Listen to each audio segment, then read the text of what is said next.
ଆମ ଘରେ ଯାହାର ବି ଜନ୍ମଦିନ ହଉ କିନ୍ତୁ ବିବାନ କାହାକୁ ବି ଛାଡିବନି।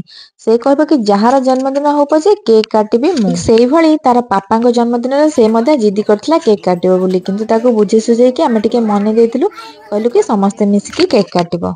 ନଭେମ୍ବର 8 ଥିଲା ସ୍ୱାମୀଙ୍କର ଜନ୍ମଦିନ, ତ ସେଇଠି ସମସ୍ତେ ଆମେ ରାତି 12ଟାରେ ବସିକି ଟିକେ କେକ୍ କଟିଂ କରିଦେଇଥିଲୁ। ଛୁଆମାନେ ତ ବହୁତ ବ୍ୟସ୍ତ, କେମିତି ଜଲ୍ଦି ଜଲ୍ଦି କେକ୍ କଟା ହବ ଆଉ ସେମାନେ ଖାଇବେ। କେକ୍ କାଟି ସାରିଲା ପରେ ସମସ୍ତେ ଟିକେ ଟିକେ କେକ୍ ଖାଇ ନେଇଥିଲୁ। ଏଇଠି ମୁଁ ଗୋଟେ ହୋମମେଡ୍ କେକ୍ ଟେ ବେକ୍ କରିଥିଲି, କିନ୍ତୁ ଟିକେ ଟାଇମ୍ ଲେଟ୍ ହେଇଗଲା ତ ସେଟା ବେକ୍ ହେଇପାରିନଥିଲା। ଭାବିଲି ନେକ୍ସଟ ଡେ ରେ ସେ କାଟିଦେବେ ବୋଲି, ତ ସକାଳୁ ସକାଳୁ ଏଇଟା ହଉଛି ନେକ୍ସଟ ଡେ ମର୍ଣ୍ଣିଂ। କିଛି ଫ୍ରୁଟ୍ସ ଖାଇ ନେଇଥିଲୁ। ସେ ବନେଇଥିଲି ଭାତ, ଡାଲି, ପନିର ମସଲା, ତା ସହିତ କଲରା ଚିପ୍ସ, ଦହି ବୁନ୍ଦି, ତା ସହିତ ଆଳୁ ଭର୍ତ୍ତା, ଆଉ ତା ସହିତ ହେଲା ସାଲାଡ ଆଉ ପାମ୍ପଡ଼।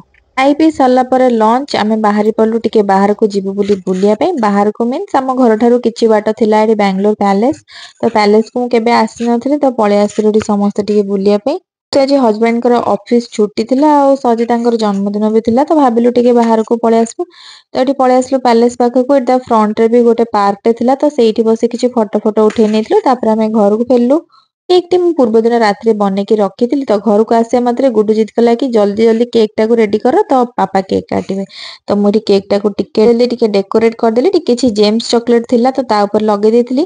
ଆଉ ଆସିଲା ବେଳେ ଆମେ ନେଇକି ଆସିଥିଲୁ ଏଠି ପିଜ୍ଜା ଖାଇବୁ ବୋଲି ଘରେ। ତ ଏଠି ଫାଷ୍ଟ ଆମେ ପିଜ୍ଜା ଖାଇ ନେଇଥିଲୁ। ତ ଖାଇସାରିଲା ପରେ ବିବାନ ତ ପିଜ୍ଜା ଖାଏନି, ତ ଆମେ ମିଶିକି ଖାଇ ଦେଇଥିଲୁ। ଆଉ ତାପରେ ମୁଁ ଟିକେ ଜେମ୍ସ ଚକୋଲେଟ ଦେଇକି ଉପରେ ଟିକେ ଡେକୋରେଟ କରିଦେଲି। ତେବେ ଚାଲନ୍ତୁ ଏବେ ହଜବେଣ୍ଡ କାଟିବେ କେକ୍, ଆଉ ଛୁଆମାନେ ବି ତାଙ୍କ ସହିତ କେକ୍ କାଟିବେ। ଏଇଟା ଥିଲା ସାଙ୍ଗମାନେ ହଜବେଣ୍ଡଙ୍କ ବାର୍ଥଡେରେ ମୋର ଗୋଟେ ଛୋଟିଆ ମିନି ବ୍ଲଗଟେ।